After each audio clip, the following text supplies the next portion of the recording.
नमस्कार मित्रांनो, मी अजित चक्रे स्वागत करत आहे मित्रांनो तुमचं आपल्याच यूट्यूब चॅनलवर, फेसबुक पेजवर, इंस्टाग्रामवर. मित्रांनो, आपल्या हिरापूर बैल बाजाराचे व्हिडिओ जे आहेत ते 2 व्हिडिओ सुटलेले आहेत. एक व्हिडिओ आत्ता अर्ध्या 1 तासात सुटणार आहे. नक्की आवर्जून यूट्यूब चॅनलला जाऊन पहा. मित्रांनो, आज मी काही कामानुसार आमच्या RTO ऑफिसला गेलो होतो.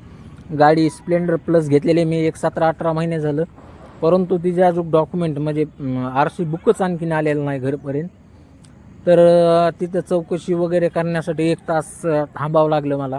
मग ते साहेब आल्याच नंतर पुन्हा चौकशी केली. तिथून जे पोस्टाकडे जातं त्याचं ते काय म्हणतात त्याला ट्रॅकिंग घेतली. तिथून मग पुन्हा पूर्ण पोस्ट जे आहे तिथं गेलो. सध्या मी RTO ऑफिस दाखवतो आहे मित्रांनो तुम्हाला. हे आमच्या बीडचं नवीन RTO ऑफिस आहे.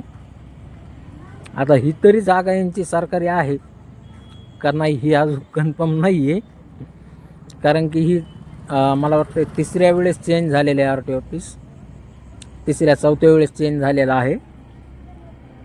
बहुतेक ही जी जागा आहे ही 100% आता सरकारी जमीन असेल असं मला वाटतंय, परंतु आणखीनही कन्फर्म सांगता येणार की जमीन सरकारी आहे का काय आहे. पण बाकीचं सगळं म्हणजे ट्रॅकिंग वगैरे जे आहे किंवा जे गाड्याचे जे हे ट्रायल वगैरे जे घ्यायचे असते ते संपूर्ण तिथं तयारी केलेली त्यांनी.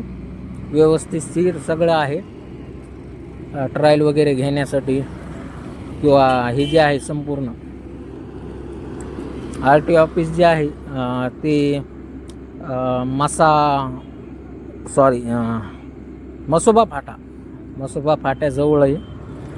आणि जे काकूचं जे कॉलेज आहे तिकडं किंवा आर्मीचं जे शाळा आहे, आर्मी शाळा, त्याच्या एकदम जवळच आहे.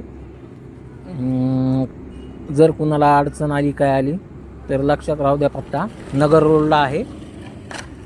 आर्मी शाळेच्या जवळ रिलायन्स पेट्रोल पंप जो झालेला आहे नवीन, त्याच्या अलीकडे.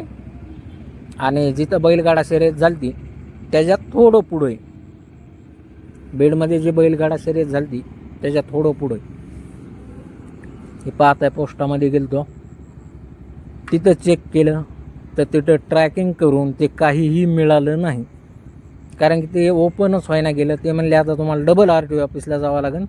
आता मी डबल RTO ऑफिसला जाणार आहे आणि चेक करणार आहे. पाहत आहे मित्रांनो, ही बारकाईला नेमकं कटिंग कराय जाम रडायला लागला विश्वजित, भयानक रडायला लागला. तेवढ्यात माझा मित्र आला एक पिनू. तो म्हणला तुझं फर्स्ट टाईम आहे. हे आम्हाला आता सवय झाली. त्याने बरोबर त्याला नादाला लावलं, असं तसं हे ते मस्त गाणं लावून गेले. त्याला गाणं बघत बसलं, ते कटिंग करायला लागला. मग ते कटिंग करणारा, नाही तर मला तर शक्यच नव्हतं ते. मला तर कटिंग म्हणजे तो माझ्याजवळ राहिलाच नसता, रडतच होता. पिण्या आला माझा मित्र, त्याच्यामुळं भागलो. नाहीतर लय अवघड झालं असतं माझं. लय रडत होता तो. त्याचे जे जावळ काढल्यास नंतर म्हणजे जे केस वगैरे सट जे करत असते ते केलेच नाही, कटिंगच केली नव्हती त्याची. थोडी जी आहे त्याला केसाला वाढ कमी आहे, त्याच्यामुळं मग आता थोडे लयच विचित्र झाले. ते मागून जास्त वाढले होते, पुढून कमी होते, आणि लेवल पण नव्हती केसाला. त्याच्यामुळे म्हणलं छानपैकी असं लेवल वगैरे करून घेऊया त्याची. मस्तपैकी लेवल वगैरे केली, मग लागला खेळायला. एकदम मस्त हवा काही कटिंग झाली. आता लागला खेळायला, निघला आता घरी. पिण्या असल्यामुळं शक्य झालं, नाही तर अवघड झालं असतं. चला, धन्यवाद मित्रांनो. आजचा दिवस असा गेला माझा.